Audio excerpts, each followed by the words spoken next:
are now live. Yes, it's popping up. It's doing its thing. Hooray! All right. Hey guys, welcome to another Plasticast. I'm your host, Plasticon. I'm joined today by Sideburn. What's up? And Megamus. What's up?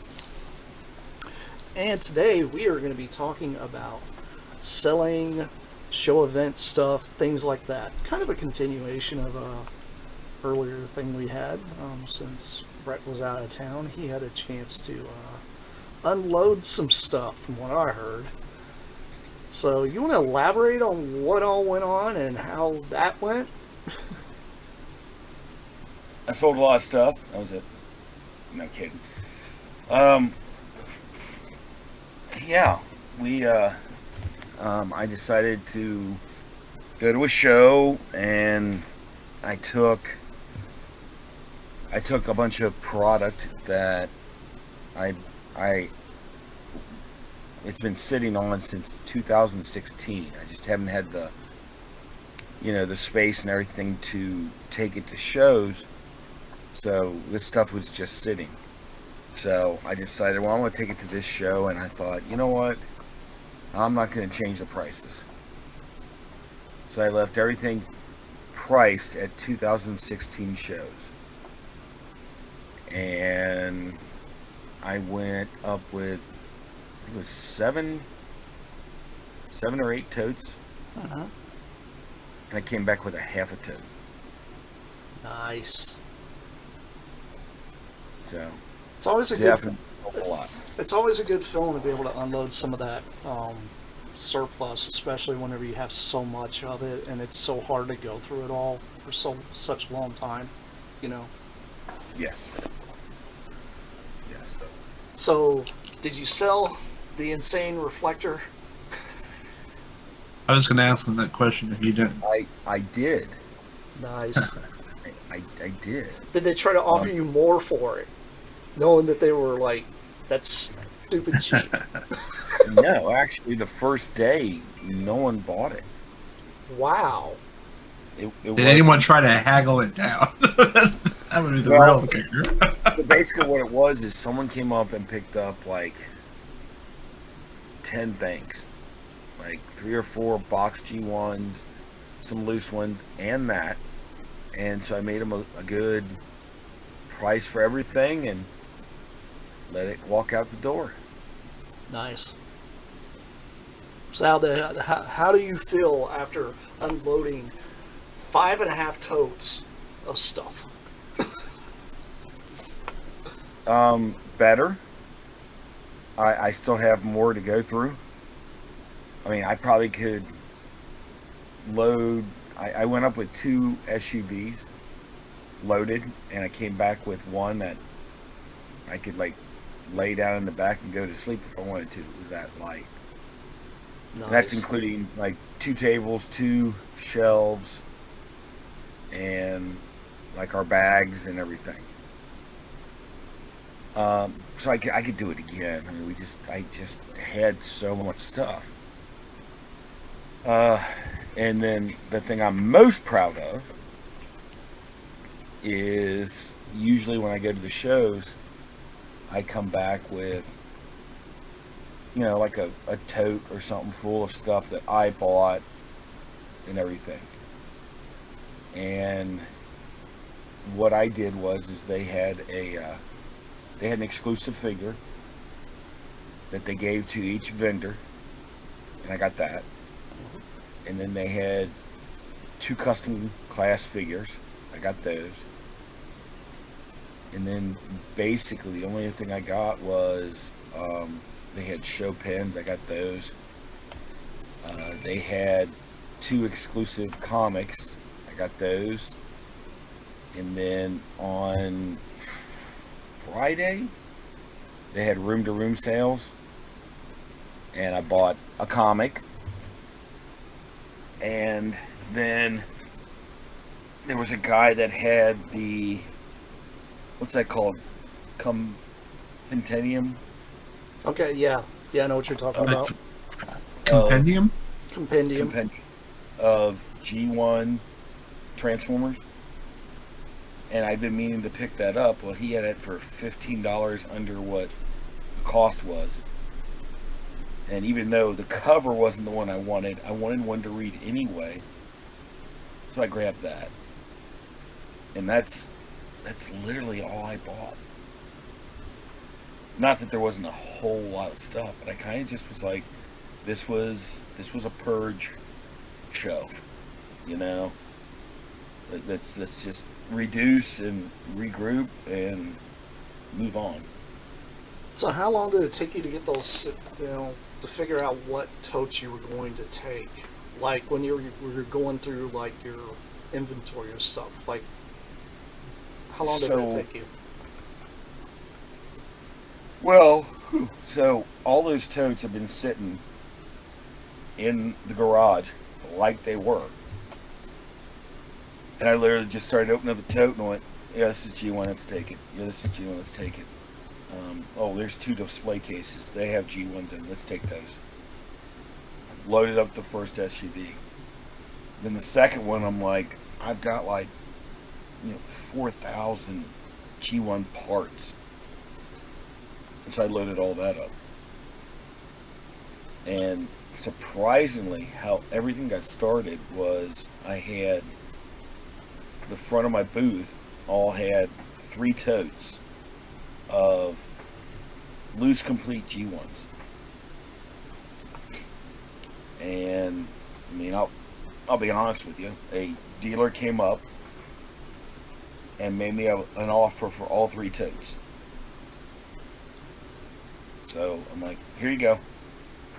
Got rid of them. Wow. I had 2 more totes. I put those out. And another dealer came by, asked me if I had parts. I'm like, yeah. And I started going through the parts. And then Friday, doing the parts party, I did it Thursday and Friday, which was actually really weird. Generally, at a show, at this show, you would do the room-to-room sales Friday and Saturday. Mm-hmm. But I got there on Wednesday. Everyone got there on Thursday. And so the room sales started Thursday. And then on Saturday, no one was doing anything. So it actually shifted to Thursday and Friday. As That's opposed to crazy. Friday. It was different. But during that time I was selling some parts and everything. Well, a dealer came up and said, just how many parts do you have? I said, well, we got over 4,000. I said, here it is. And I showed him. To which it was, a pretty good sized tote, all organized in Tupperware. Another tote organized in Tupperware, and then a big, it's a tackle box is what it is. It's made for screws, nuts, and bolts and stuff together. And he proceeded to buy them all. All of them. Nice. So he cleaned out your parts inventory pretty much. Yeah, and it was funny because I had one of the organizers talking to me, and he's like, "What are you gonna do?" Like, what do you mean? He goes, "Man, you're known as the parts guy. You do the parts parties. People go to you for parts." And I'm like, "It's all right. I'll get more. I'll do it again." Yeah. So, no big deal. But some of that stuff I purchased some of those parts way back in 2009, 2008. So there was just so much of it that it was just time to pass it on and move forward. Completely understandable. But yeah, it was a really good show. And there was a couple of guys, one guy in particular that does YouTube videos. He did a video and of him going through the dealer room and everything. And it's so funny because I'm like, I was talking to him and he bought a few things from me and that was on the video. And I was like, that's cool and everything. So I watched his video and I found out that a dealer 2 aisles over from me Mm-hmm. had like prototype stuff Oh. that was not out on the table. And then there was another guy, and I think he was one of the designers, and he had a whole bunch of old convention exclusive. I mean, like, 96, 97, 98. Wow. We're talking rare stuff. And he was selling it dirt cheap. Were you And so there was tempted on part- that stuff? I never saw it. That's just it. And afterwards, I was like, man, I kind of would have bought some of that stuff and everything, but then I'm like, it's better this way. I did what I set to go out to do, and I'm good. But I mean, that's also something that people need to understand when they go to conventions. It's just like my parts; they weren't out on the table. So if you go by and the guy's got like a whole bunch of G1 and everything, and you're looking for parts, you go, hey, by the way, do you sell parts? Oh yeah, here they are, and they pull them out from under the table. Mm-hmm. Just like you see some rare stuff, and you say, do you have stuff that's not on the table? Yep. And just by talking and asking these simple questions, you could probably find something that you definitely wouldn't have known about, and that you really wanted. So communication is always, absolutely. Don't be afraid to talk. And then, I was doing a room sale, and this guy and his kid came in, and his kid wanted to do trading, and he wanted to trade me stuff. And so basically, I saw what he had, and it was really nothing I needed. But I grabbed one thing, and I said, what are you interested in? And he starts grabbing stuff, this, that, and the other. And I'm like, yep, I'll do that trade. And while he's putting the stuff back, he goes, turn around, and I took the toy that he traded me, and I slipped it back in his bag. And then while we were talking, I grabbed some other toys, and I threw them in the bag. And his dad saw that, and he was laughing. And it was funny. And I, we were doing stuff, and I was just like, no, man, you gotta, you need to haggle. He didn't understand. So I got him to start haggling with me, like on prices. And I'd be like, he goes, well, what do you have on that? I got $30. And he goes, oh, okay. And I went, see if I'll take 20. And he'll go, will you take 20? And I'd be like, oh my God, what are you doing? Why would I do that? And I'd be like, yeah. Just to, you gotta need to teach them this stuff. Yeah. Pass it on. And it's just fun. It's just, I didn't care. It was just. Dude, I am just like so not a haggler. I'm like too reserved. I just want to end this. I want to end this interaction as fast as possible. So I'm the type that goes to the convention and then I pull my phone out all the time and like, what is this going for on eBay? Sure. All right, it's a deal. And then I just pay the money. I don't even try. Yeah, but you're just missing out on an opportunity. I mean, when you're I know, at a but convention buying stuff, you're not just buying the toy; it's the experience. It's the. that's And I that's always said this, why do people buy from me? Is it what I bring? Yeah. Is it my product? Yeah. But it's me selling myself. When you're buying from me, it's because of me. My prices, or I explain it, or whatever. And then next time what happens is they go, oh, yeah. Oh, I know that guy. I can trust him. He's a good guy. I'm going to go there again. So, haggling, I might lose, a few bucks.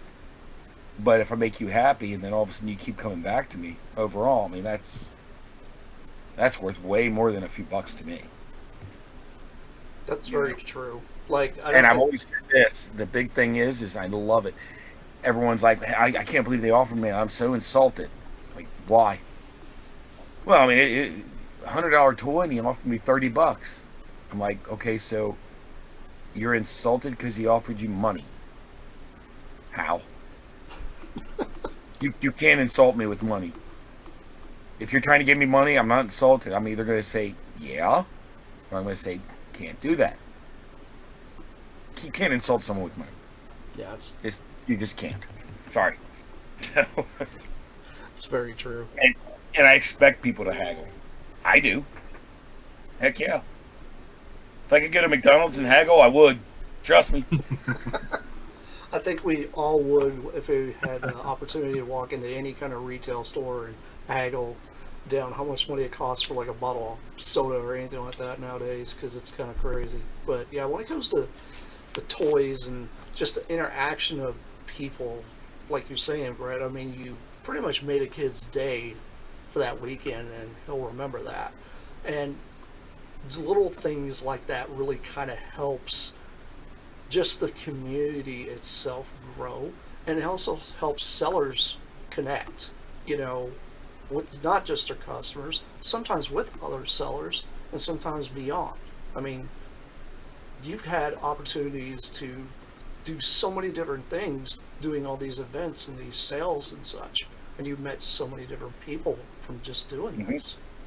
And that itself is rewarding. That's actually worth more than money itself in a lot of ways. Yep. And I personally think it's amazing that you did something like that. Those little things like that is what makes people's weekend. Like, makes them feel like, hey, that's why I spent the money to come up here.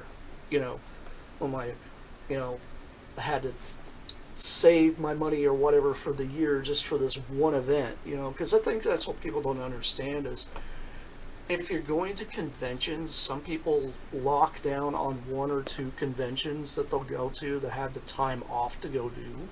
Not everybody's got that kind of money in cash. So by you being able to cut them a deal makes their weekend so they have a highlight to remember for a year, 2, 3 years, however long. And then they come back to you whenever they see you again at another one of those conventions. Sure. And then the funny thing is like I said, I mean, I like people and I know them. I can tell you that I remember the little kid in my room and me getting him to haggle. I remember that stuff. And then some of the other things that I did, I mean, I remember I kind of do, but you know what? That's not what sticks out. It's those things.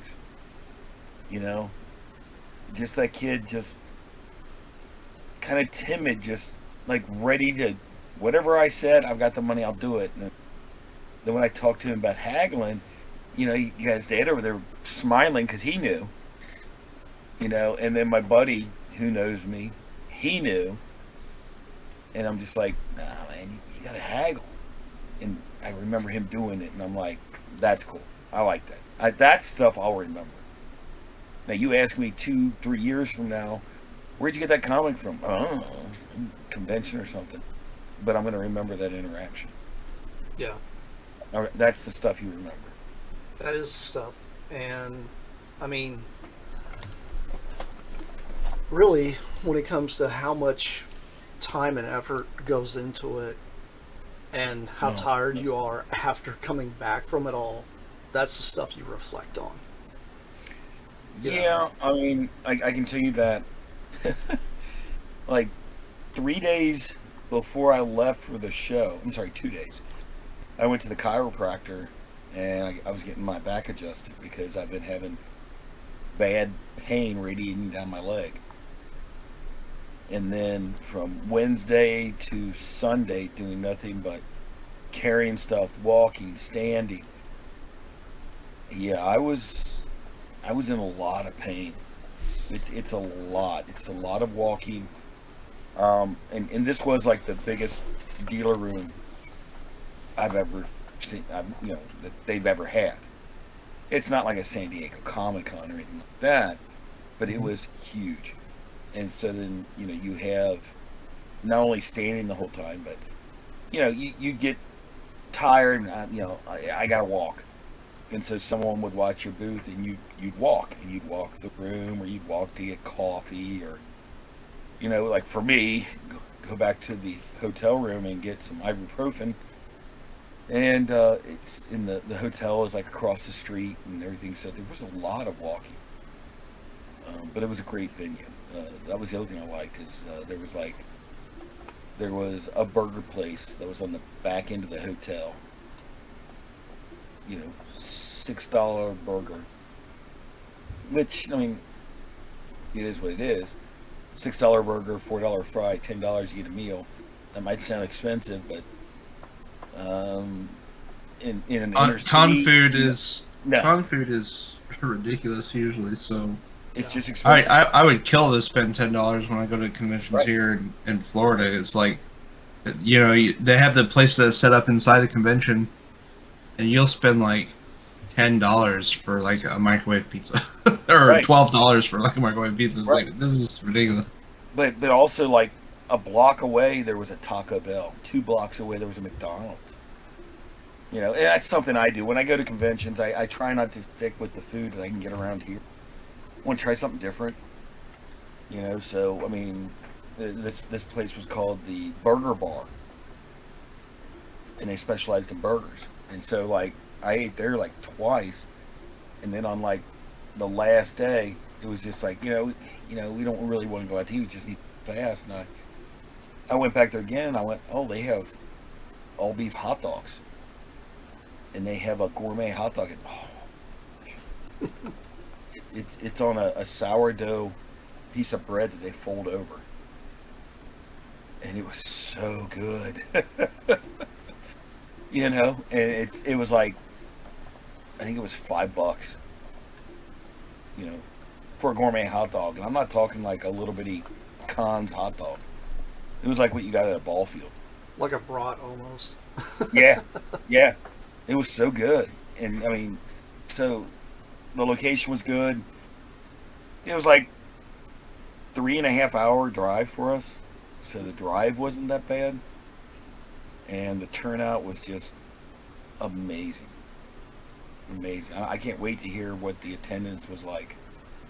But it was just there was a lot of people were there, and this year it was, and for a dealer, as a dealer, you want to go to a show that has a high attendance, but also you want the attendance that, I'm sorry, but people are there to spend money, Uh-huh.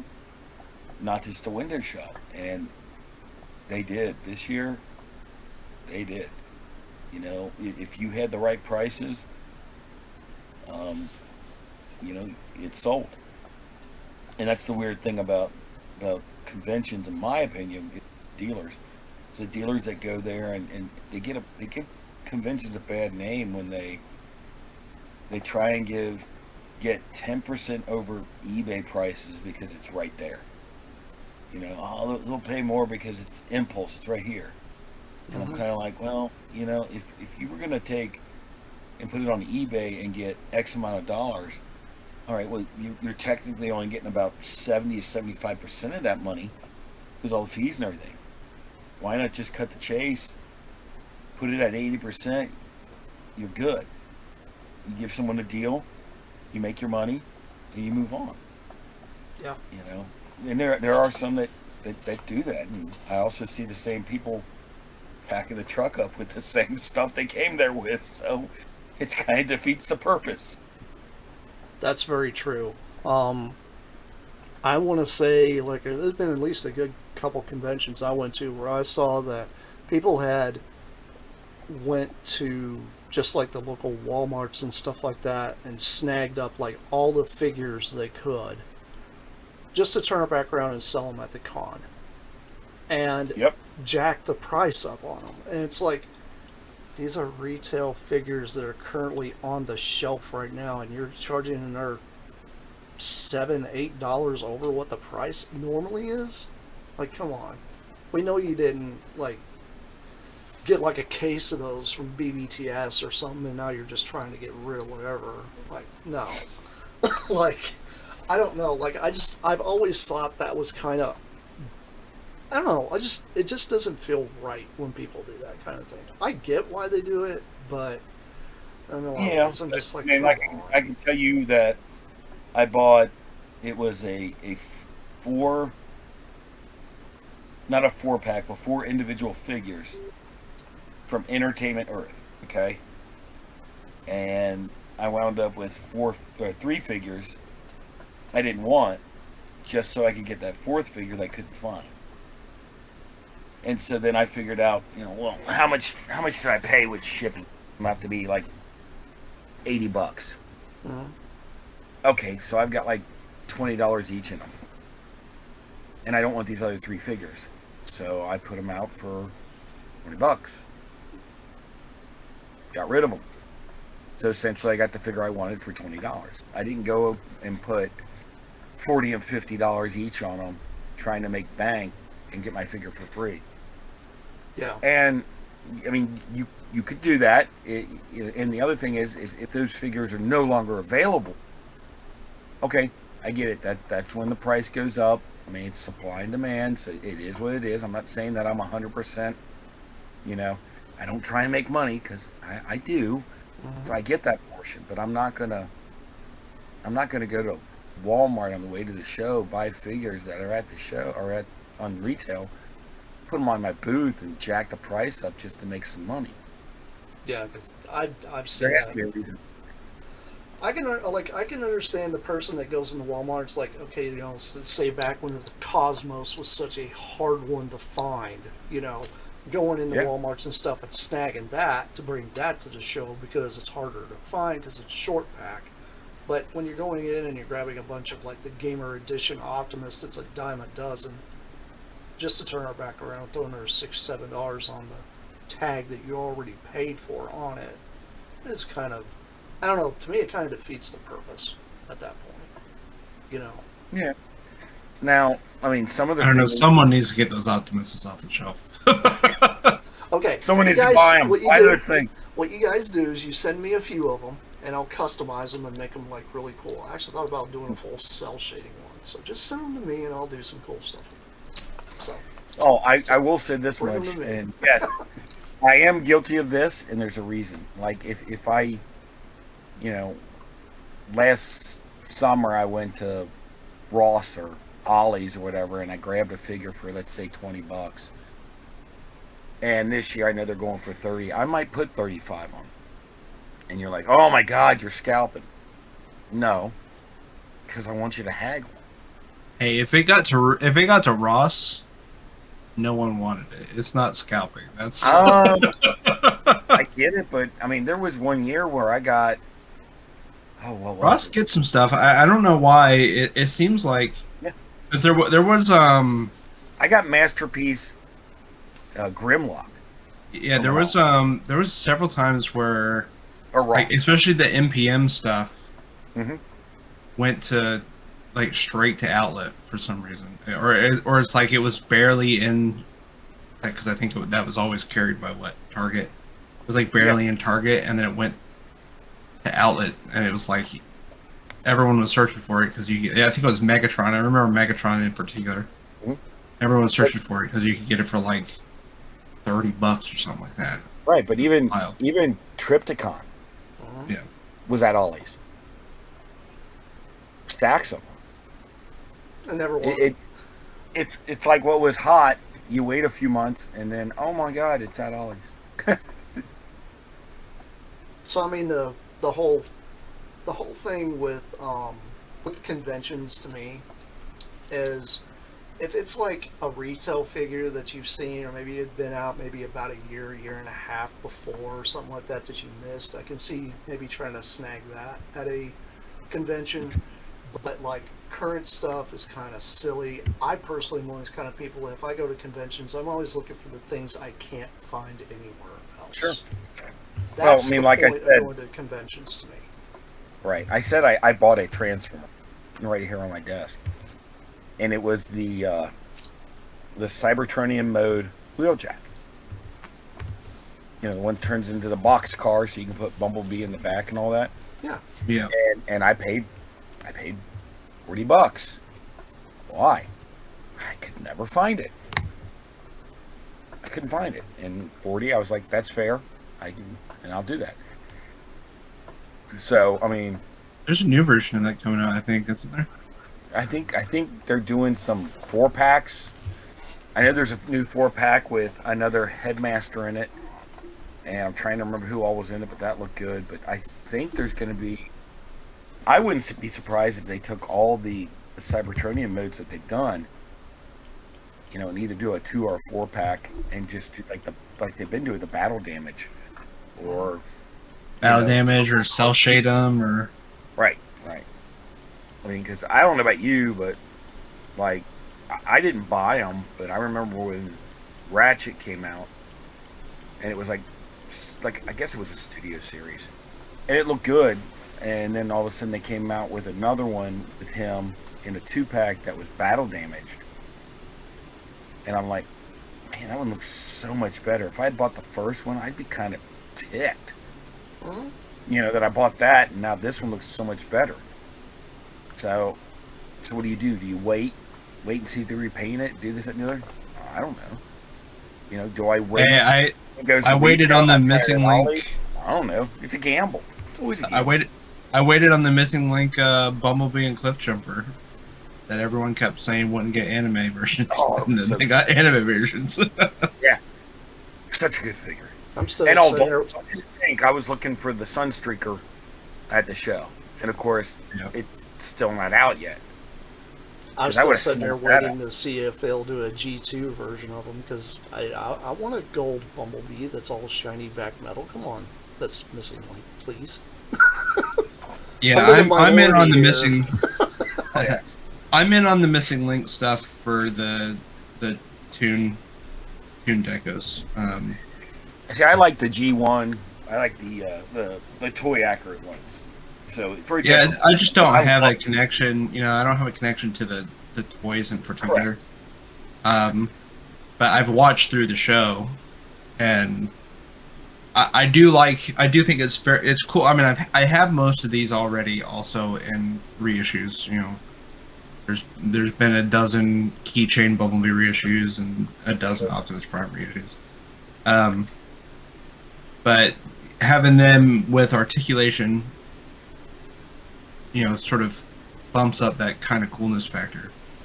And then on top of that, doing like the anime versions.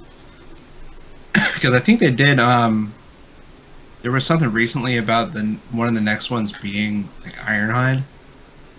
I'm really curious how they'll do a Toon version of that. Because if they're gonna do a missing link Ironhide and Ratchet, I'd be really interested to see how you can rework the original transformation to not only get that chest and all that, but to get that head and appropriate arms without doing an add-on kit, which they did way back, which is actually pretty neat. It was neat. Basically all it was a head and 2 arms and a little torso that just slid right in to what would have been the Diaclone driver's seat, and boom. So to have that in a compact G1 silhouette, and if you would have told me they would do that to the Prime we got, I would have said there's no way they could do that. They did. Hands that don't pop off, waist section, more articulation. Sign me up. well, apparently recently, because I watched the thing on Proto Man's, because he does his podcast, he had talked about the missing link Ultra Magnus.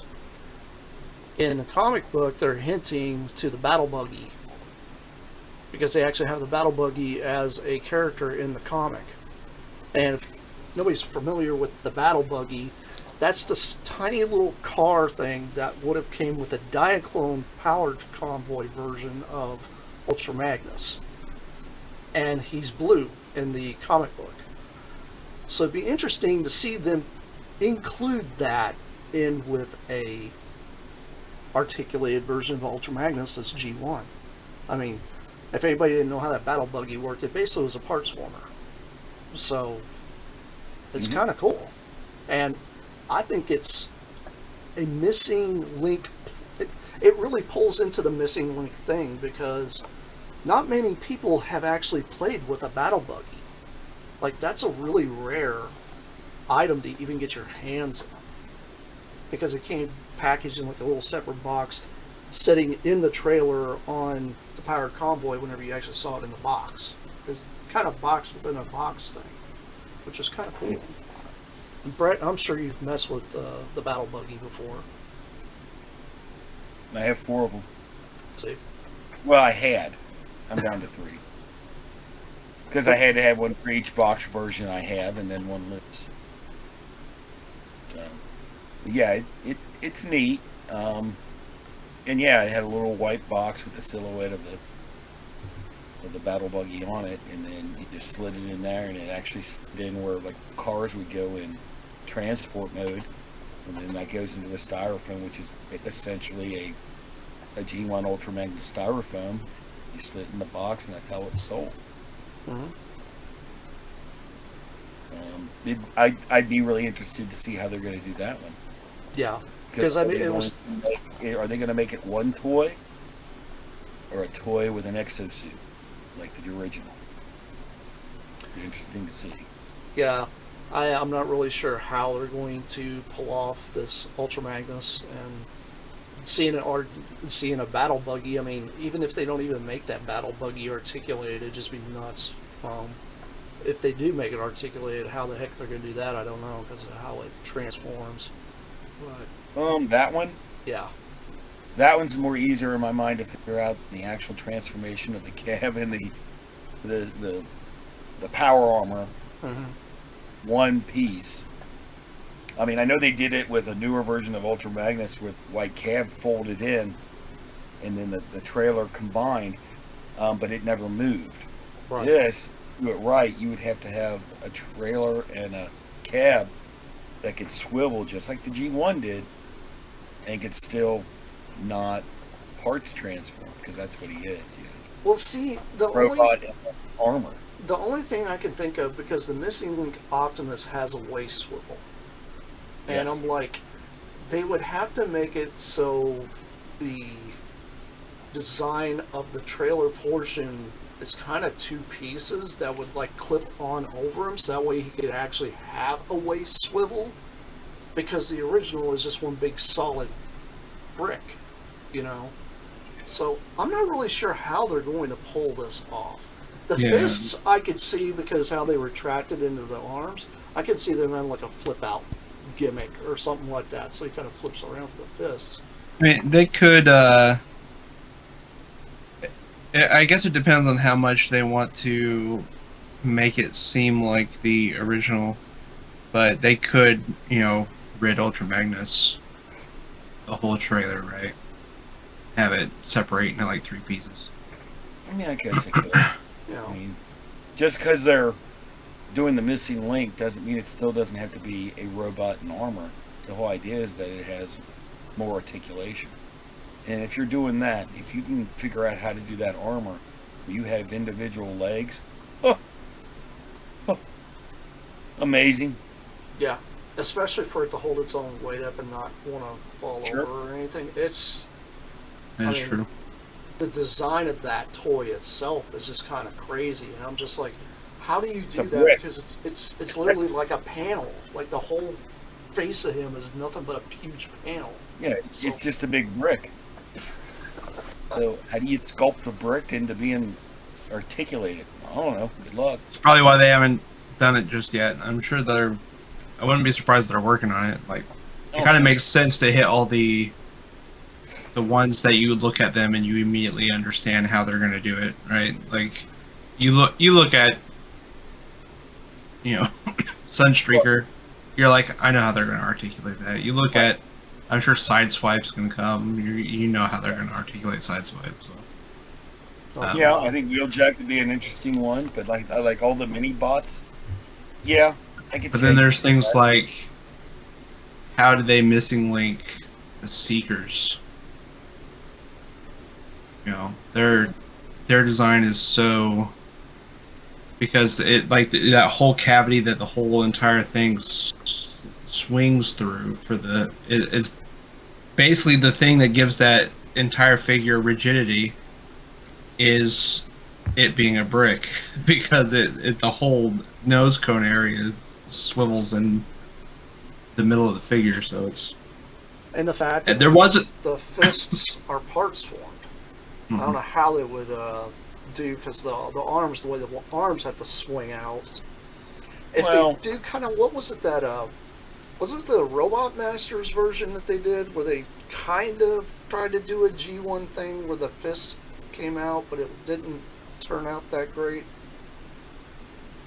I don't know. I mean, I could see you taking the original G1 Yeah, I remember. mold and then Yeah. just basically those arms that flip out are compressed and would pull out with joints and fists, and I could see you being able to do that. And it might come up as a little stubby, or I haven't thought about Robot Master Starscream in forever. I have full confidence that if there's a will, there's a way. They'll do it.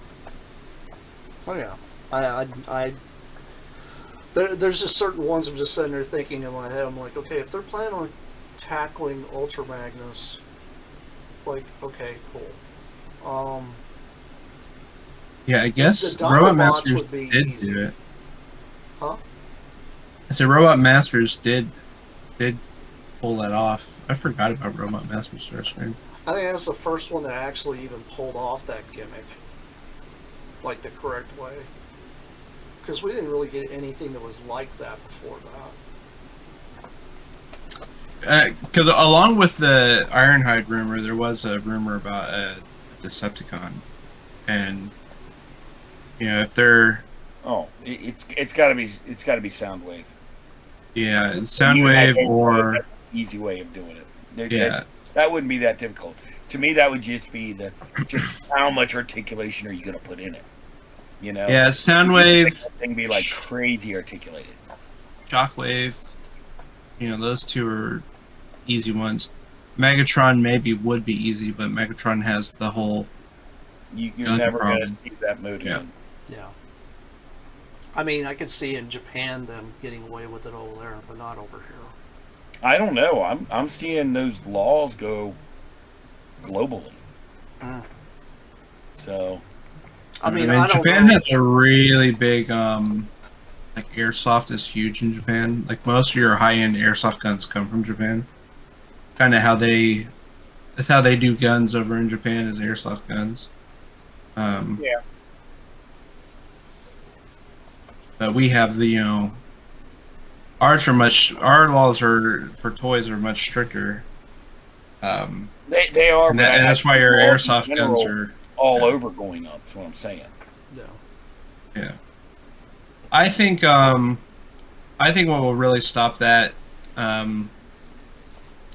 more than anything is there is an interest, I think, on Hasbro's part to have those imported and sell them on Hasbro Pulse, and they're not gonna want Takara to release something that they can't sell on Pulse.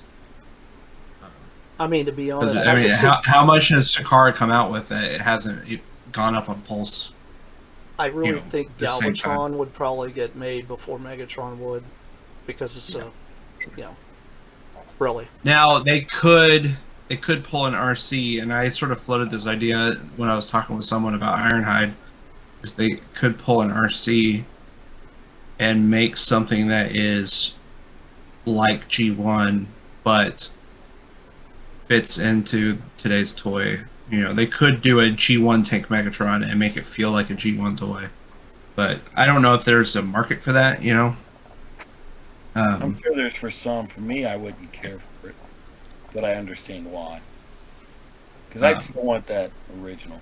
However, even though it turns into a tank, if the robot looked enough like the original, then I'd probably still get it just so I could display it in robot mode along with the others. Even though you won't get that nostalgia of the transformation and alt mode, at least the robot mode would. At least something. I really want them to tackle like Missing Link Verticus or something like that. That's got to be coming down the combiners? pipeline at some point. Yeah. Oh man, So much you could do. I would When they be started all over doing that. Link, you just open the floodgates for possibilities. I mean, to be honest, I would see them doing Devastator before any of them because the fact that Sure. Devastator sells. But a missing Oh. link Devastator would be insane. Because the closest thing Well, we ever got was what was it, X Transbots or something like that, made an add-on kit. Plus, you had Crazy Debbie that did that. That gave him some articulation, but not a lot. It's just how much of it. I see. I've never owned Devastator, but how much of it would um, be able to stay seemingly because the whole missing link thing is that they look like the originals until you Correct. start moving, and because isn't Devastator's combined mode held together by that funky plastic piece? It literally just a friction piece that holds the top and the bottom. Yeah. And then where it So- usually separates is where Hook and Long Haul connect. That joint Mhm. sometimes wears out, and that's usually where he'll fall apart. And all he has is arm articulation. His head doesn't move at all. So. But yeah, I used to have an X Transbot set, and it gave him. It basically replaced that whole plastic piece that was his hips. It gave him actual hips with knees. And then it gave him articulated hands. And you replaced the forearm pieces with these other ones. And it did give him a different head that actually had a light in the back that you can flip on so his eyes lit up. So it was a nice set. It came with a replacement mixing drum for Mixmaster. So that way you can swap out the green one for purple. But the biggest problem I had with that set was the fact that it really wouldn't hold the gun very well in its hand. But everything else was pretty nice on it. So, You're talking about for the Combiner Wars one. no, talking the G1, because they actually did a The old X the old X Transbots one. You're talking about the add-on kit for the original G1. Mm-hmm. That was an X Transbot, and I cannot remember the name of it. But I bought them Sure? because they also did one for Minosaur. Yeah, Well, Crazy Debbie did one also. that's it. It was Cra- Crazy Dead. Well, there was another one called X Transbots that sold it as a kit. Crazy Debbie did everything as individual bits. Yeah, that's the one I remember. Okay, yeah, because there's two different ones that were out there for the G1, which I always thought was cool because they even made like Crazy Debbie made like that longer sword for Predaking, and I think it was like these slip-on wings to make his wings bigger. But a lot of people didn't do that because they didn't want to tear up the stickers that are on their dive bomb Correct. wings. But yeah, like combiners would be insane to see done as missing link. Like that would blow my mind because if they did that, I'd be like, where are my Generation 2s? And don't give me an excuse that you can't do Defensor and Minosaur in G2 at this point. You know. Because if you have to rework the whole thing, there's no reason why you can't pump a different color plastic in there. Yeah, I mean, I would think, because even if you think about, most of your Scramble City style ones, they're all kind of set up, in a way that if you look at Bumblebee and Cliffjumper, you can see how they're going to add the articulation to them. My confusion is the way they've been released. Yep. Okay, because like what all's been released? You've got Prime, you've got Bumblebee and Cliffjumper. Optimus, Bumblebee, Cliffjumper, the repaint into Sentinel Prime from Prime. And then they Yeah. individually released Prime by himself without the trailer. Yeah, there was that's the Prime. There was the Toy Prime and the Anime Prime. Well, I'm not even talking about the recolors. Just the simple fact that they did Prime first. And think about it. Why would you do that? Duh, it's Prime. Yeah, And and then the Bumblebee they Cliffjumper did because Bumblebee. right. Well, but they did Bumblebee because there's this goofy thing at Hasbro, Anticar, where they think everyone likes Bumblebee. We got to put him in it. And so then my thought is the next thing they do is they say the same thing. Well, we got to do combiners. Well, everyone likes Devastator. Let's do Devastator. So I think, going on that logic, I think that if they did do combiners, 150% the Constructicons will be the first. They'll do that first. Now, in my opinion, how they should release it, and I'll get some flack for it, is I think they should be individually released. Because when I was a kid, I had to go hunt and find all 6 of them. Because that's how you got them. And I think you guys should none too. of this stuff. That's how it was done. And I went up to the store, both ways, uphill in 5 feet of snow, to try and search them out. I mean, I could see them releasing them in 2s. You know, that seems to be, because that's how they've done every release, right? They technically released Optimus in a 2, but it was Optimus with Optimus. Cliffjumper and Bumblebee. Then they're releasing Sunstreaker and Corden. Right. RC has 2 versions of RC, right? So I could see them doing I forgot about RC. Constructicons in sets of 2. Well, they could do that in wave placements too. So they go back and they reissue, or they re-release like a Prime, or they re-release. Just like I think that if they start doing like. He cut out. I think he cut out. Yeah, I think he cut out. Maybe his computer decided to clunk out. Yeah. It's like either he cut out or he's just he's really trolling us hard right now. Yeah. He definitely cut out. But like when it comes to like one of the craziest missing link things I could think of would be like Omega Supreme. That would be an insane missing link. I'd Like, be I don't really know how they would even surprised. pull that off. Yeah. His arms already I'd be really nicely articulated, so's his head, but his legs don't. Unless you put batteries in it, you don't want to move them because you'll break it. I'd be really surprised if you got something particularly big. And then if we did get something particularly big, I think they would. I mean, I would think that they would do something like they did with RC and go all out. Something like Unicron or something like that. You know, a lot of people have been speculating on that, and I'm one of these kind of people. I'm like, yeah, I would love to see this beach ball with the ring. I would love to see that in actual toy form. But the problem with that is it's kind of obscure in a lot of ways. Like Super 7 did it, and they released But I mean, the little so one was in 2 different colors, but I don't know about this thing actually being. I mean, how many people knew? I feel like more people know about Unicron than they did about that RC prototype.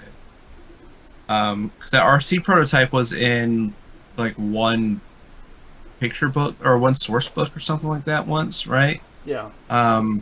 Where there was a couple of times that the Unicron prototype was on display, right? Like I think it used to be on display at Hasbro at one of like Hasbro's Rhode Island location or something like that.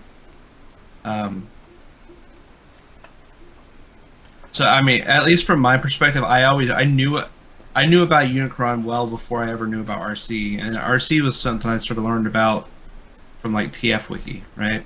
Right. And then because there was also there was RC from Chrome Dome. There was that one, and then there was that really weird cardboard or whatever or wood RC prototype. Yeah, it was a wooden prototype. Yeah. Because that's how they used to do it back then. They would actually carve them out of wood, and then like, okay, well, this is how the joints will work. This is how big it would be, or whatever, and then they roll from there. Which it was kind of an odd. I mean, it drummed up, interest, but it was kind of an odd jump to go from like they've sort of been doing your 84 guys to jump to an 86 character. but Well, it kind of makes sense because it kind of gives them a chance to throw in something unique right into the front end of the line to drum up interest. But I mean, I can see why they did this because most people that have been collecting Generation 1, that's literally the only hole they have in their Generation 1 line. That they have all the 84, 85, 86, and so on and so forth. You know, that's usually the one hole. They've never released anything that was like that, and now they're going to do this. It's weird to do that, but then us getting, headway that they're doing a masterpiece Ultra Magnus, that's kind of strange that you're going to jump right back to 86 again, but I think a lot of it is they're basing it off of popularity of character, because RC lately has gotten a lot more. yeah, she's been sort of a central character a lot. She's the default female robot character everybody goes to. Like, that started in Prime, really. I mean, I honestly blame Transformers Prime for that, because that's what really started hammering RC's character. Although she had been around and the other stuff, but most people want to, if they want to finish their G1 collection, they're going to want that RC. And if they're going to end up doing a Unicron, I can understand them doing it, but like I said, the Super 7 one, it was cool. I think it's a cool way to keep it, like, the name going and all that stuff, because that's usually what Hasbro does with this stuff, to keep names going. But for them to actually create the two different versions of him, because there were two different versions. There was just the one that just transformed. Then you had one that transformed, but it had like a projector that would like shoot like an image, I think, from Unicron onto the moon that would actually circle it. It was a really, really weird prototype, and I don't know which one they would even attempt. And also the price, because this thing stands about as tall as Fort Max. And it'd be awesome. Don't get me wrong. I would love to see this thing in like mass production, but since the legacy Unicron kind of already scratched that itch for a lot of people, I don't know if anybody's really going to go for that beach ball version. Unless that's the aesthetic that they want. Yeah, I mean, I would think it would just be like that, because I mean, I'm coming from mostly I don't see them doing any of the big guys, right? And the only reason I would see them doing Unicron is because it's like, hey, G1 guys, here's your actual G1 Unicron to go on your G1 shelf, right? Yeah. And that, because other than that, I think there's an aversion to. I would think there would be some aversion to doing something large, because it's gonna be super expensive. I mean, they're already expensive for what they are. So even if you start throwing that, even like, because I would imagine even Ultra Magnus, to some extent, hasn't happened yet faster, because it's expensive. And I feel like the Missing Link line is, at least seems like it's doing well enough for them to try a new thing like RC, and then to do, characters like Sunstreaker and Corden, but and to keep doing the line. So I think the line is at least good enough that they're continuing it right now. Right. But it's like, is it popular enough to sell expensive figures? They're gonna have to break that, break the ice at some point with something larger, like an Ultra Magnus or something like that, to see how that goes. But because I mean, you have all all the cars. Like they haven't touched Jazz. They haven't done any of the Fair Ladies. And all the Their cars are like, articulation's okay, and we can see how they can easily articulate them. yeah, all those are like a given. I feel like a given for some point. It'll just be the longevity of the line and how popular it is. Yeah. Brett's back, yay! So, for $1.50 a day, you too can give to the Megamus Get a New Damn Computer. On just $1.50 a day. And let's try to GoFundMe. Start I'm telling you, my GoFundMe 1990s computer is just not cutting it. All right. all It just went. Nope. I'm done. all 12 just kilobytes of rebooted. RAM. Guys, he's still Oh, my running an God. old Apple G4. Can somebody help him out? I just upgraded to VGA. He just now has, what was it? He just moved Oh, away from man, the you got- monochrome.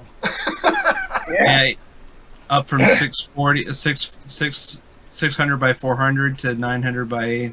Just 600? think about the Matrix when he shows Neo and what he looks at the world.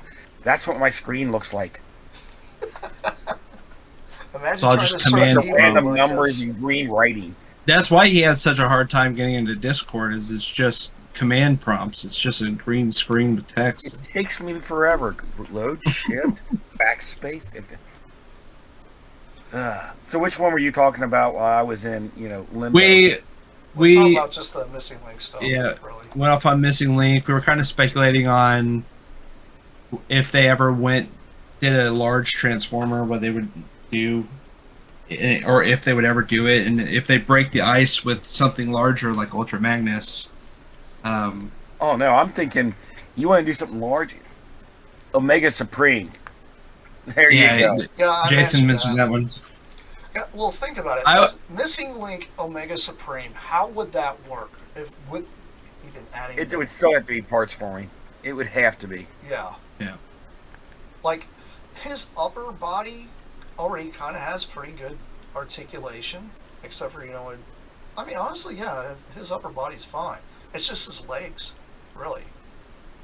And I'm okay without the motorized gimmick. Yeah, pull the motorized gimmick out because it breaks anyway. Give us a tank we can just push around a track. I'm good with that. I mean, come on. But like we were talking about, like in your opinion, do you think they would do the Unicron? Do you think they would actually do that Unicron? And which one would they do? Because there were two different prototypes. They definitely would not do the cartoony original one that's really rare and sought after. I don't see them doing that because that's kind of a step backwards in the aesthetics. And honestly, I mean, what was it, the Unicorn trilogy, the first one they did, Armada. Armada. It's not a bad toy. All right, I mean, there's panel forming. They could have done something better with the wings and the panels and fold them up, and they could do that. And that just goes into another category because I mean, did they really do a Missing Link? What is it? RID Prime? What's the one they just came out with? Oh, you're talking about the classics, the generation. What you just got from HasLab? Yeah, No, Omega Prime. RID, Omega Prime. RID. Well, guess what? That's a Missing Link Prime. They basically just took what looks like the same thing and made it better. Yeah. So I mean, they are doing it with other lines now. That's another thing. I mean, if they do something big like Omega Supreme, are we going to see that in stores, or is that going to be like a HasLab GoFundMe thing? I don't know. Well, I don't think they would.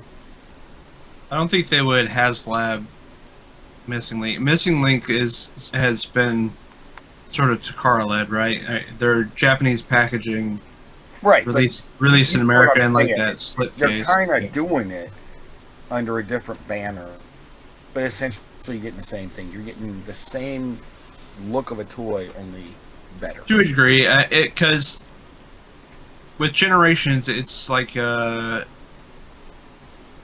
a sometimes it is, sometimes it isn't, right? Like none of the animated stuff is an animated but better, right? They're like animated but a different style. Where I think Missing Link's big thing is this is in your hands basically the original, just updated, which some of the generations definitely toe that line, like especially the Ultra Magnus from that set, the Omega Prime set. That was really just here's Ultra Magnus with some improvements, to make them more concise as a figure, and it worked really well. But being that it's very Chikara led with Missing Link, and it's all coming out in the Japanese G1 packaging,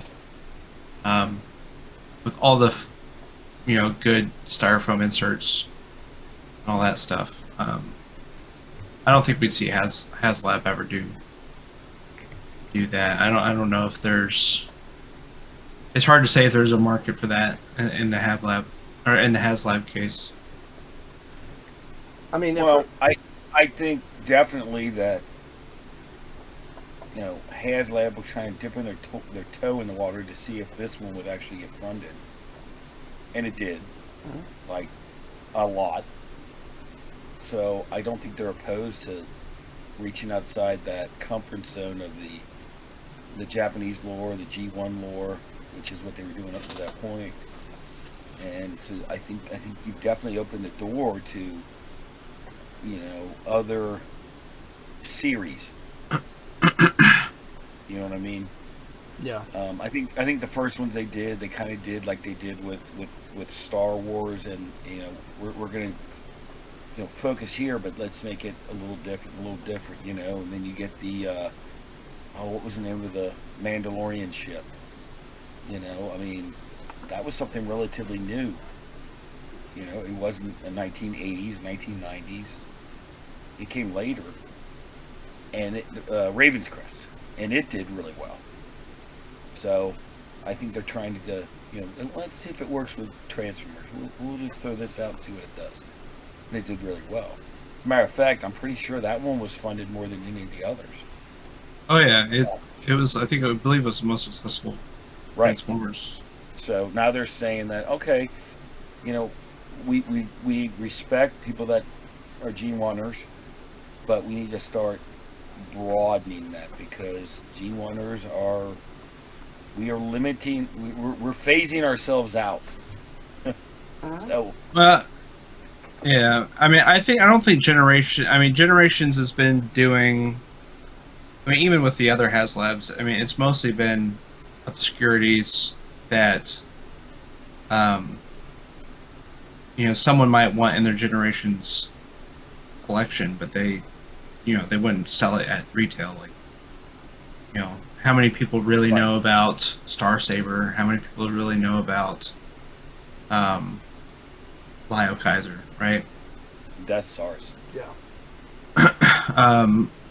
Which is a great way for HasLab to go. I don't think they would ever actually do a missing link where it's the upgraded G1 toy with articulation. No, I agree. I think the missing link is a mainstream. And when it comes to like large figures, I would be surprised if Missing does one. Because we were kind of speculating, or a little bit earlier. I'm like, will they ever go bigger than something like Ultra Magnus? Because even at the Prime is already expensive, and then if you start going into something like Ultra Magnus, and maybe even a smaller big figure like your Metroplexes and stuff like that, how much do those start to run? Yeah, I mean, I know price point has a lot to do with it. Definitely. But I mean, also remember back in the '80s, who would have thought that they would put a $100 toy on the shelf? Yeah, but they did. And then I was sort of saying like, so much because most people didn't buy it. Was it the I was like, USS Flag? Well, I was talking about Transformers. because it was like Match, Fort Max. It was just close to $100. which was, how much is that money today? Be close to 1,000. Be about 1,000. I mean, no one's gonna Um,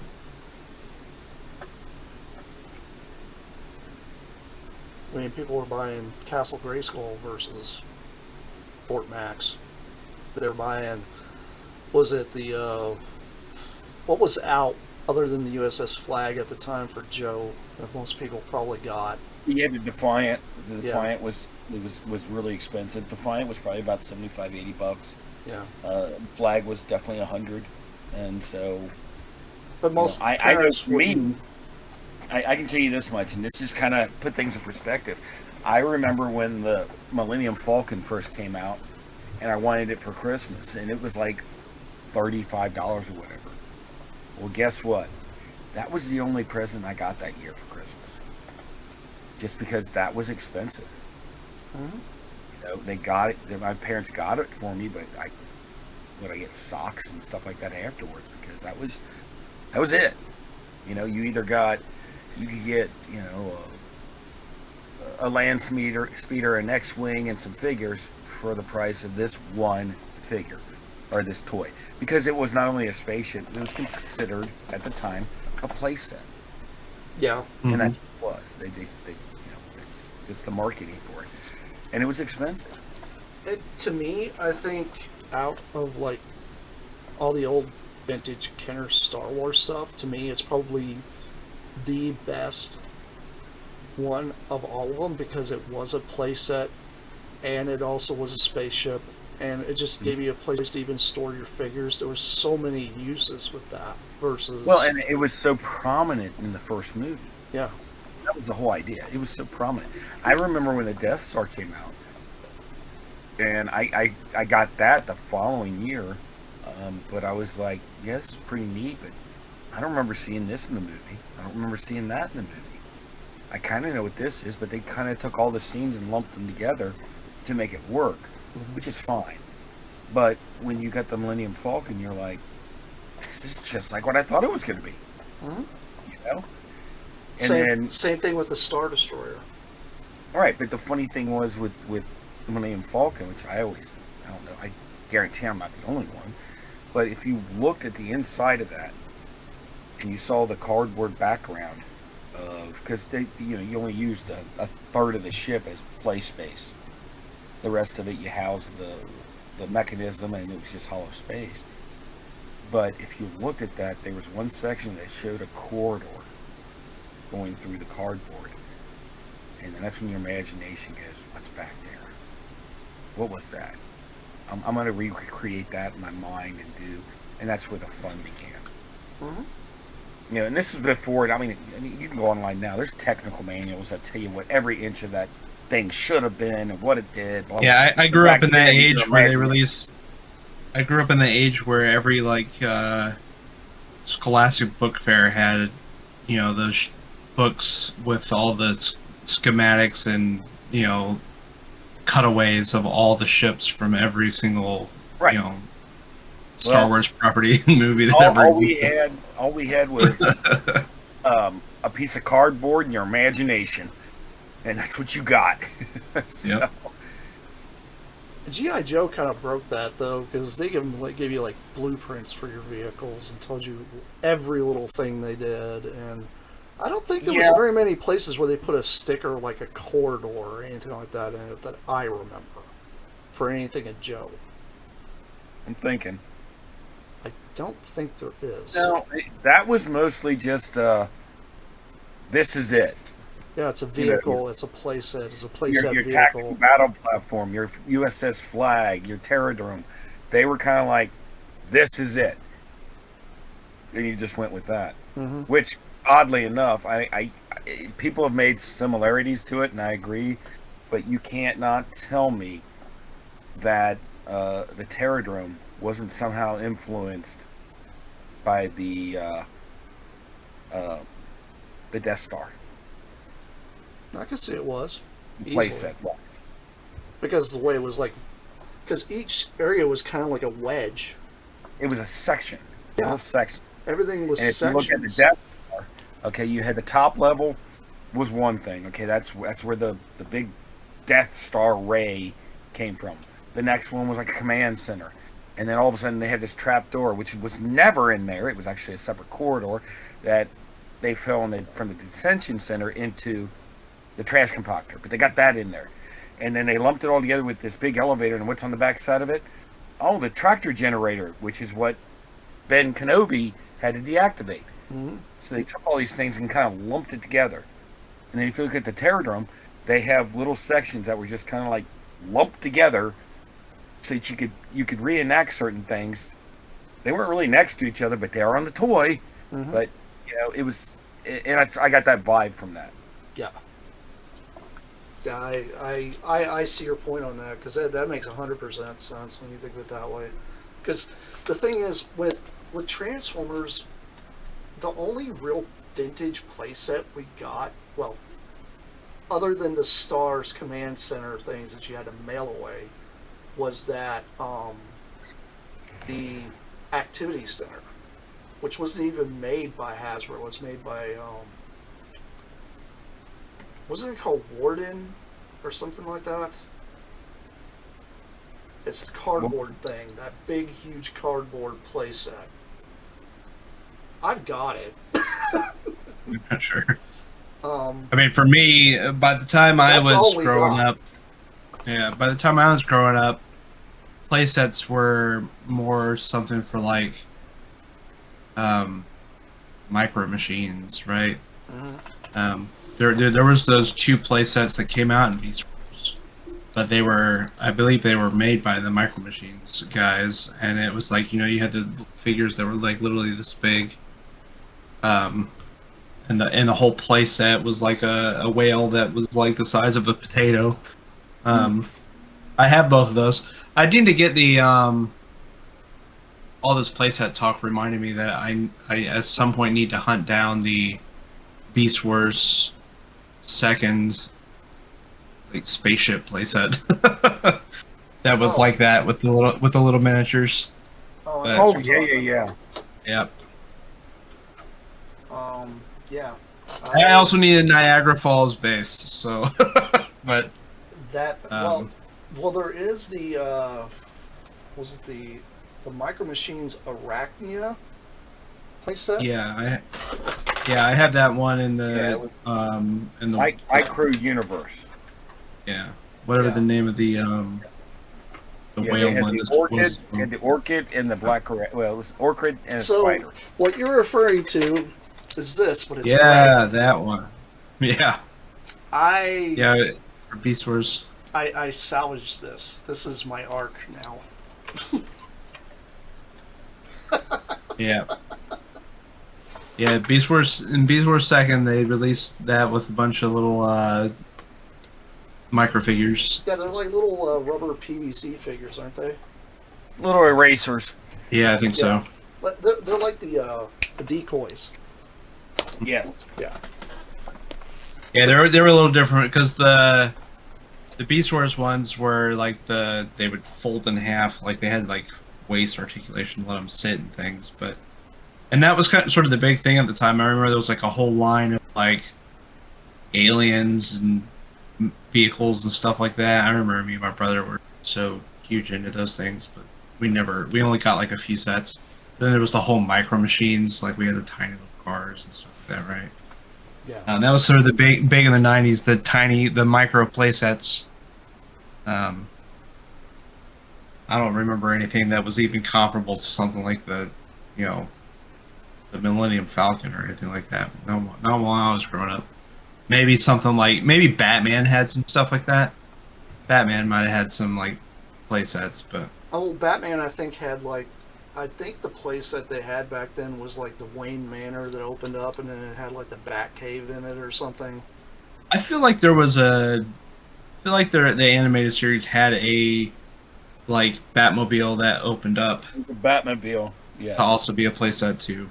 Yeah. Yeah. Yeah, some of these playsets, like, I always thought it was weird because it's like GoBots had 2 playsets released, not including the Andro base, because that thing was technically not GoBots, it was its own thing. But Thruster and the Guardian base, like, the command headquarters. It was cool that those two came out, but a lot of people that were Transformer fans might have had those or did have those to play with their Transformers because they never really released anything official to go with our G1 stuff. I feel like they kind of considered city bots, Yeah. but even to this day, you know, Hasbro with the city bots recently kind of build them as sort of play, like play sets as well as, you know, transforming cities. But Well, that's to me is like all the Titans that they have released have become pretty much play sets. Like I know some people were big fans of the the Ark and the Nemesis transforming into robots, but I was like, why couldn't they become just play sets? Like why couldn't they just have an in between mode? Like I don't understand why they couldn't have done something like that because I think they would have sold even more of those if they didn't just concentrate on alt mode. I don't know. It's hard to say. 100% would have bought them if they were playsets. I did not buy them because the alt modes just didn't. I didn't care, and I knew there was no place to put the ship modes that take up too much space. Yeah, like the only thing that really had me interested in the Ark, and I eventually because they released the golden discs in Amazon sets, so I didn't have to get the Ark to get the golden discs. Well, I kind of like the mainframe. That was the really only reason for that one. Yeah. I mean, like, because in Beast Wars, I probably actually would have bought them if they were playsets too, to be perfectly honest with you. Because in Beast Wars, the Ark and the Nemesis are huge parts of Beast Wars, right? But I didn't need whatever the heck these characters that never existed for were. I would have ended up displaying them in their ship modes, and then I would have to, then use the hassle of how do you display them in ship mode. The only reliable way is like hang them from the ceiling. They're Yeah. too big. I just ended up skipping them. My camera went funky again. But I mean, my thing is, if they were a play Every now and then my set- camera just decides to stop focusing. But I mean, if they're Yeah. a play set, you open them up as a play set, so you're able to like display your figures within them. Because I think the Ark as a playset with the Cerebros, or not Cerebros, what was it called? What was it? The mainframe? Mm-hmm. That would have been a cooler set for me. Well, I just looked at it. The only time I'm ever going to get a figure even close to Action Master mainframe. So Yeah. And then they released that 3-pack, where they recolored him a little bit. Yeah. So, but I mean, honestly, I personally didn't really have a huge connection with the robot modes for either one of those myself. Like I was like, oh, they're so cool looking. I mean, But then they I turn think- into a robot that I didn't even care about. did the Nemesis was the Nemesis? I can't even remember if the Nemesis was in the Netflix show. The Ark was, but I can't even remember if the Nemesis transformed in the Netflix show. I don't think it did. Yeah, I think only the Ark transformed. I honestly think that was just a made up to sell a toy, I mean, yeah, very much so for sure. and that's it. Well, the funny thing is if you look at the Ark in the animated series and compare it into the comic book, they look completely different. No, all the animated characters look different. Well, not just the characters, but I'm talking about the ship itself. I'm saying all of it. I mean, everything, the whole universe it was just a different style. It was an animated style.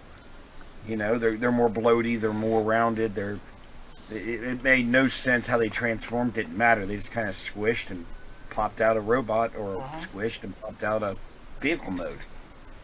But in and of its own right, it was good. The toys they did for that series were really, really good. Yeah.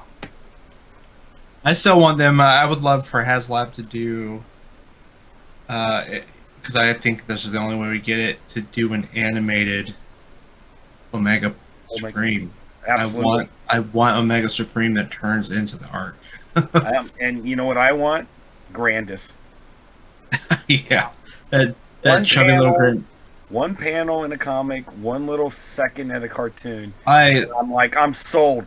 Do it. Yeah, I loved all the designs and animated.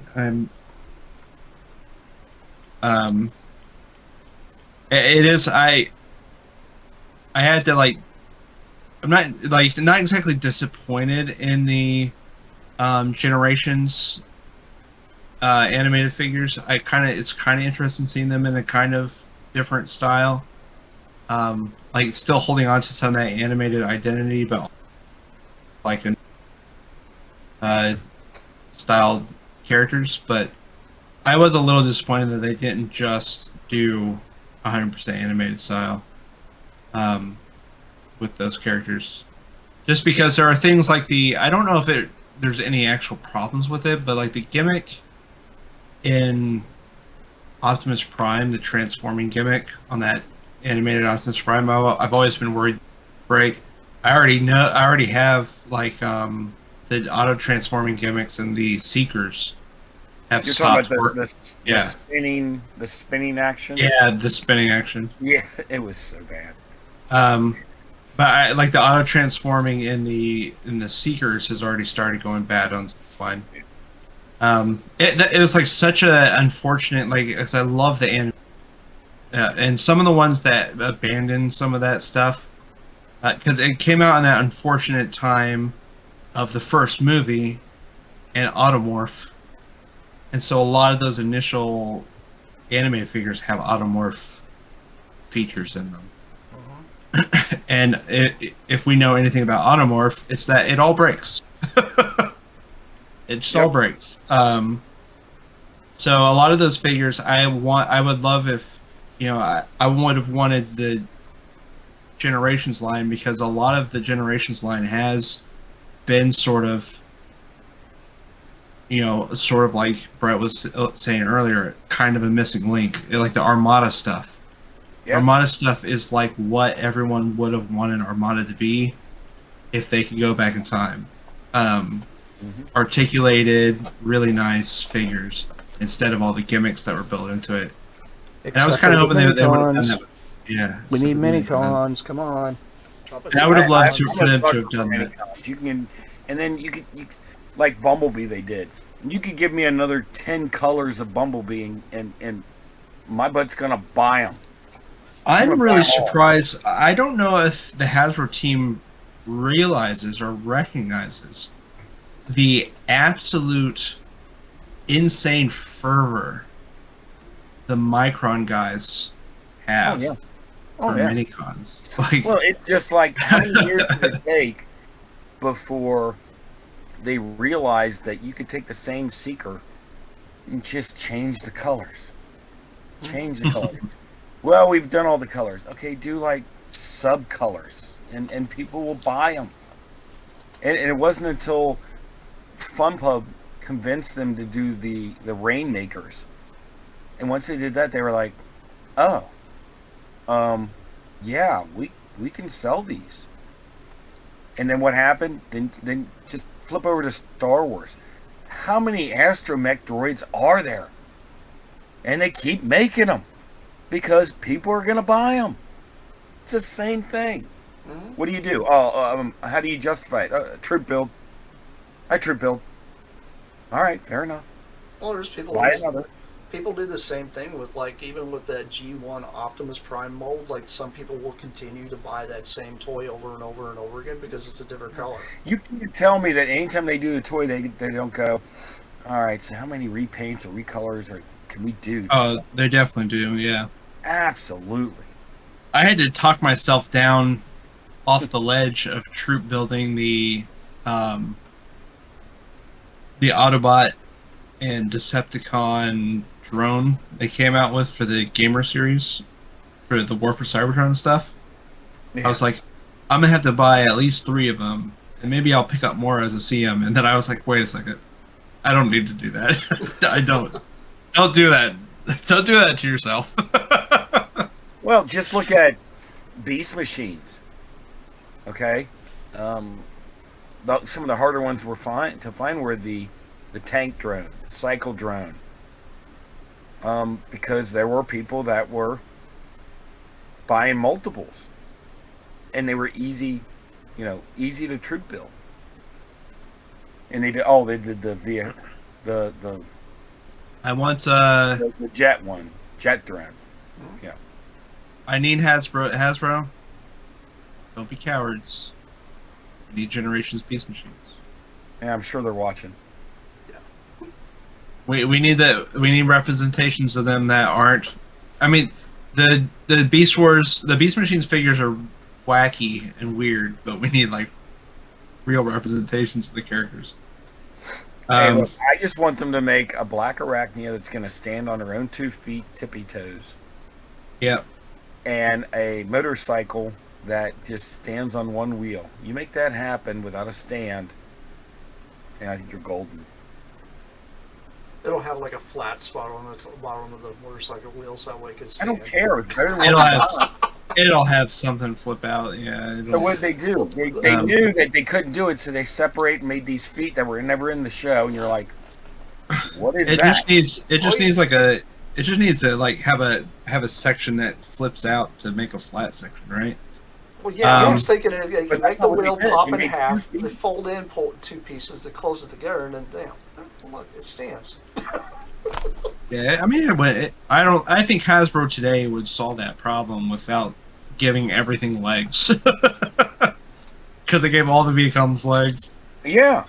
But yeah, I mean, Rat Trap needs a figure that actually looks like Rat Trap, and Botanica needs a figure. I would love to have a series of those, like a Silverbolt that looks proper, because Silverbolt's figure did not look like Silverbolt. A Night Scream that's not 4 times bigger than everything else. Like scaling down. What the heck? Yeah. I don't understand why I never understood But, why they made that figure that big. You know, in honor of Dawn, we need HasLab to do a Supreme Cheetor. Now, but think about it. I just want you to think, a Supreme Cheetor in today's engineering could actually be really freaking cool. You guys do know that I have the pre-production sample of that in resin. Mm-hmm. And I remember seeing it. I can't display it because he's too daggone heavy for his own body. He won't stand. He won't do anything. Ugh, that thing was a nightmare. Sounds like it's not too far off from the. I actually don't own. Sadly. Just tied up with fishing string. Well, I was gonna make a marionette out of it. With like two little Y posts, and just lay it on there and be like, "That's it. Don't touch it. It's done." Well, you get yourself a post like this, and then a post like this, and then you just put them up there like this. Yeah, pretty much that's what he would do, and he'd still flop around. What a waste. Why do you have your cheater on a crucifix? But he's got a little plaque above him that says "In Memory of Dawn." Yeah. True. My camera decided. I don't know why my camera just goes out of focus sometimes. Technology. Gotta hate it. At least yours doesn't shut off like mine did. Yeah, I don't understand that still. I think I got a bad spot of memory when it hits it. It just goes, nope. Oh man, Mike Boyle says McDonald's Night Scream was his stand-in. The Hasbro Night Scream is too big and too much clear plastic. Well, actually, there was a knockoff. Yeah, downsized one. Primal that looked really close to show accurate, but didn't really do anything. But they did have a Night Scream that was of a proper size. And I think it was stupid expensive. Can I just say I miss those Beast Wars era level McDonald's toys?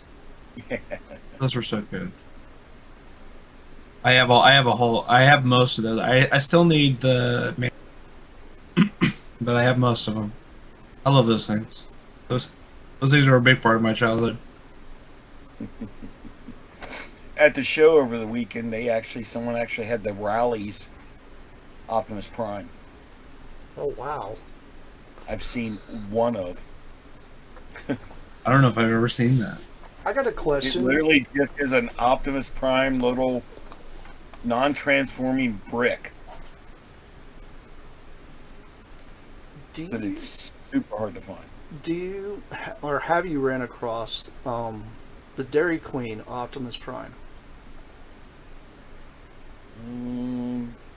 You know what? It might have been the Dairy Queen one, and the Rallies with Ryan. Because it's like a little figure about this tall, about the size of your stamper thing.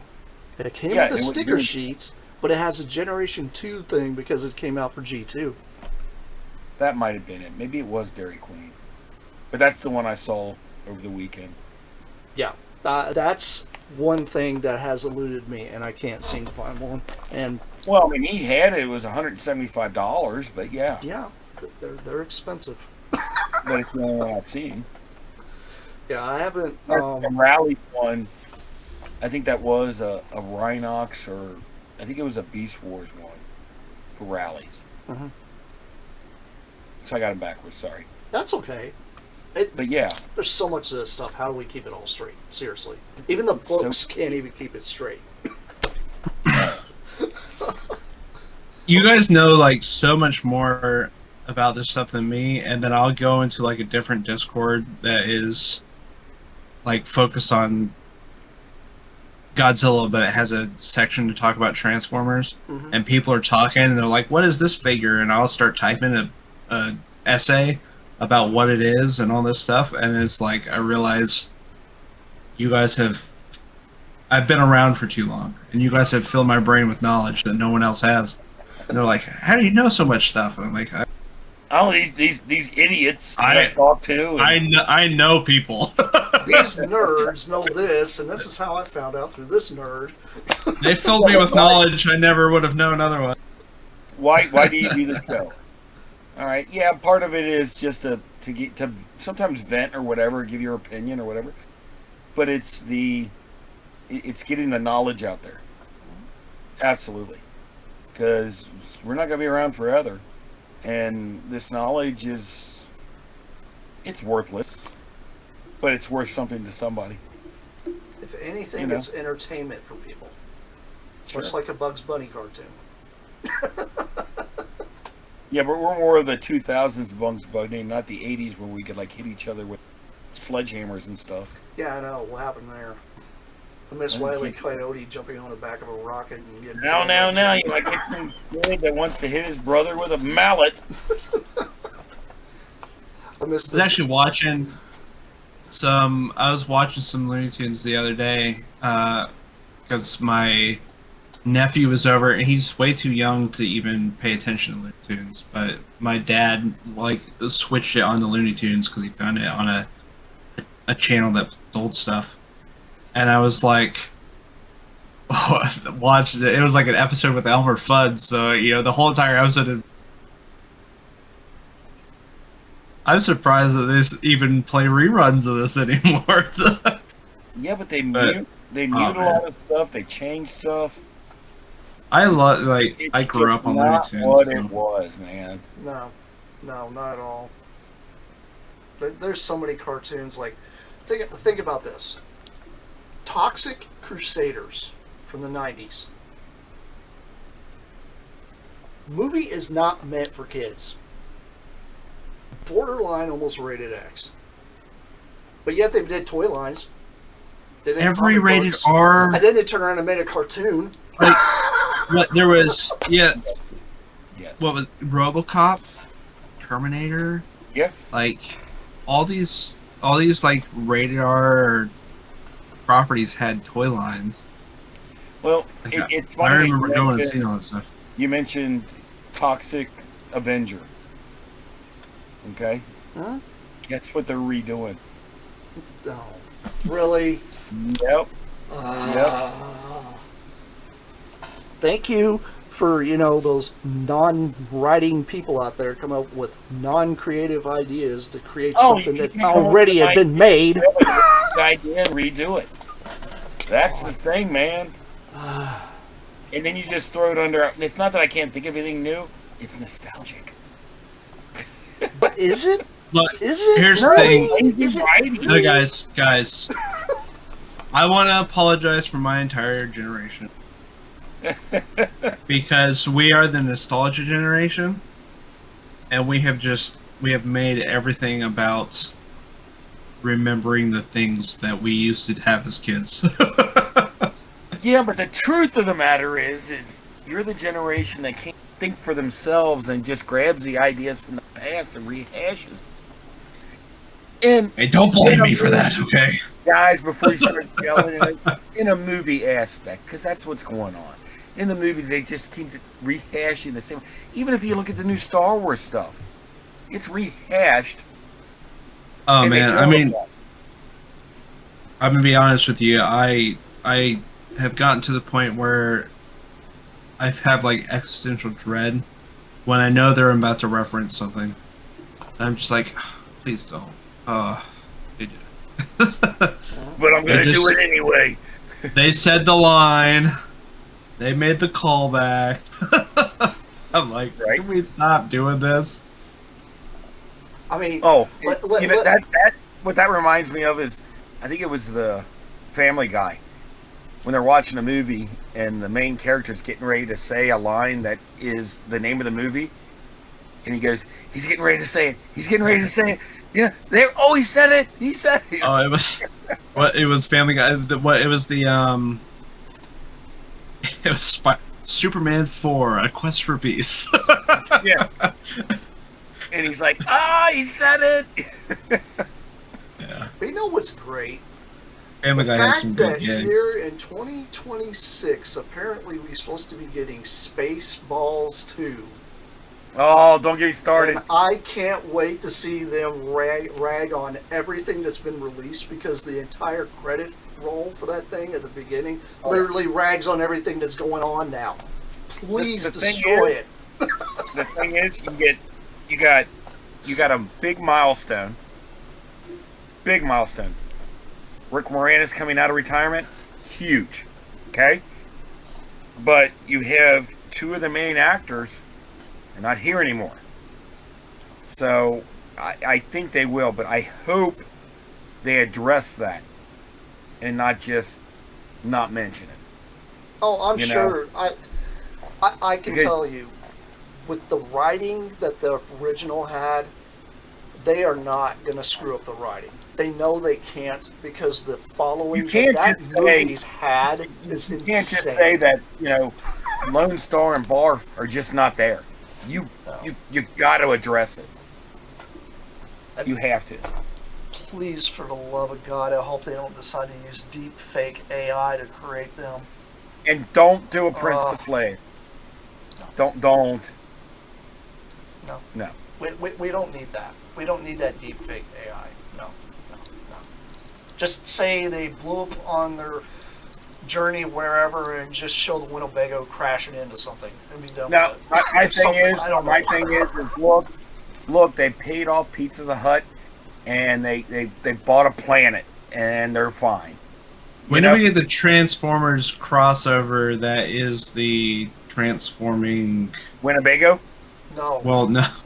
Yeah. The Mega Maid. with The vacuum Mega cleaner. Mega Maid.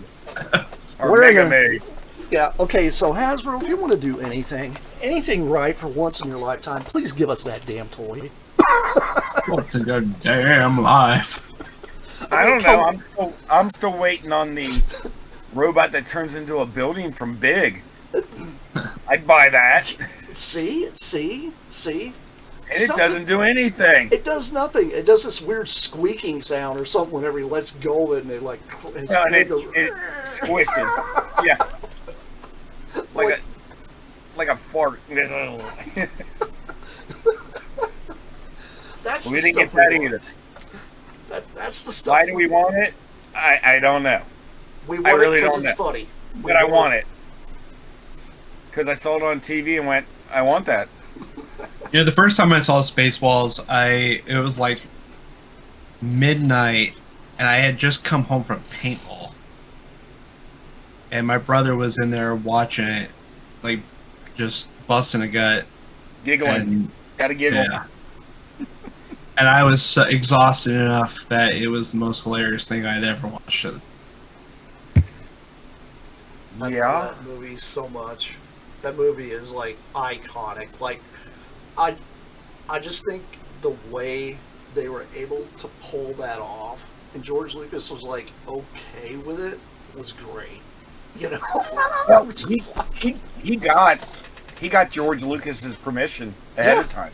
yeah, Now here's the funny part. he can't. He make, said there was only one stipulation. He said you cannot make any merchandise for it.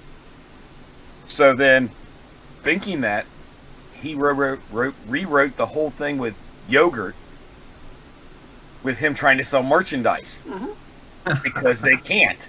yeah, They're not allowed. the Spaceballs lunchbox, which is literally the same plastic G1 lunchbox I got in my collection room. Yeah, it just has Spaceballs going across. They it. put a Spaceball sticker on it. That's what it was. It was a G1 lunchbox. I need to find another one of those so I can actually do that. So I actually have one. I just I need just to want do a that. flamethrower. Hey, the T-shirts were great. Although, you know, Spaceballs, the toilet paper would be very useful too. That would be hilarious. That was in there. Yep. That whole merchandising part was hilarious. I That 100% was a shot at Lucas, and he was like, all right, all right, I get it. he can't Of course, say I'm the that it one was counting my funny. millions here. I don't care. But yeah, that was a shot at Lucas. Yeah, 100%. and that's fine. I mean, I miss the days when things used to be like that. You know, where people can kind of do like a quick little jab, just funny, and it's like, dude, that's actually funny.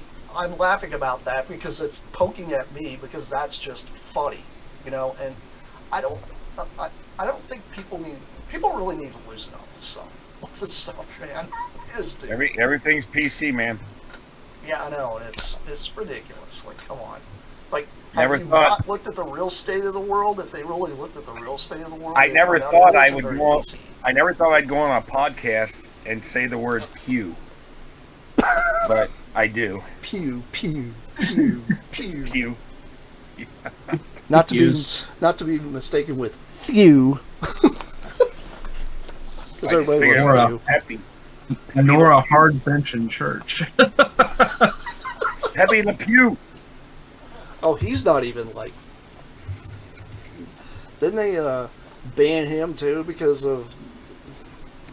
I think they did something with his They banned voice. him too. I thought they did something with him. Wow. We don't see You know. Speedy Gonzalez anymore.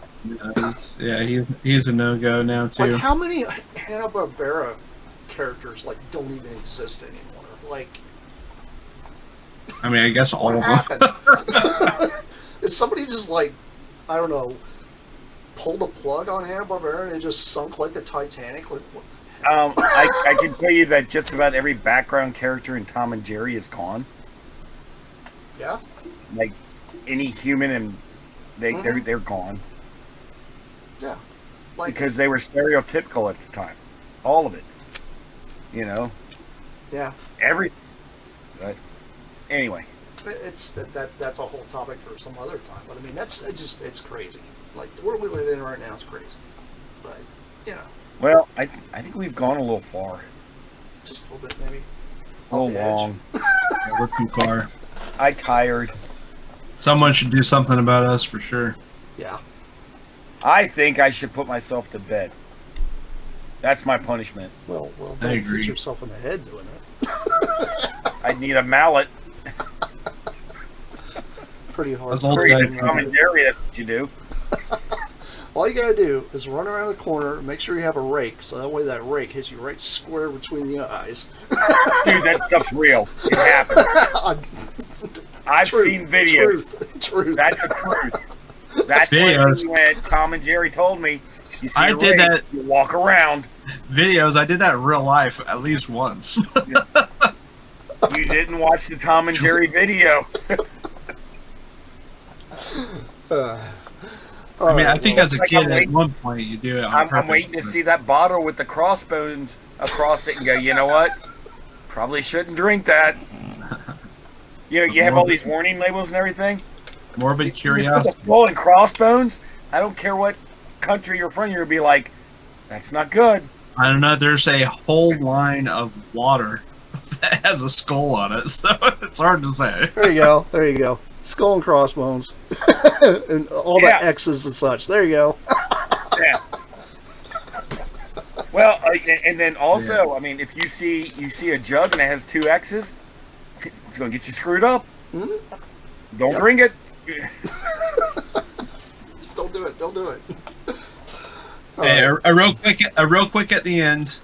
The first set of the Hearts of Steel guys, they're sideburn improved. I like them. They're good. Product placement at its finest. Yes. We are not getting kickbacks. We'll accept them, but we're not. If Hasbro wants to give me kickbacks, We'll take it. Yeah. I'll start to shell hard. You know. If Hasbro wants to send me a set of those, I would love them. It would be amazing. But yeah. With that being said, hope you guys are having a good week, and we'll end up seeing you guys next week, talking about more craziness, like we do always on this cast. But anyway, I'm going to have these guys say their goodbyes, and then we're going to get out of here. Go ahead, Cyber. I'll say it real easy. So, what we were talking about and everything, you know, I'm Megamus. You can find me here. That's great and all that. But also, just remember that if I'm sending in letters of, you know, suggestions, okay, to Hasbro, all right, I do not need a restraining order. Stop it. Okay? Just stop it. Good night, everybody. Cyber. Like always, can't find me anywhere but here.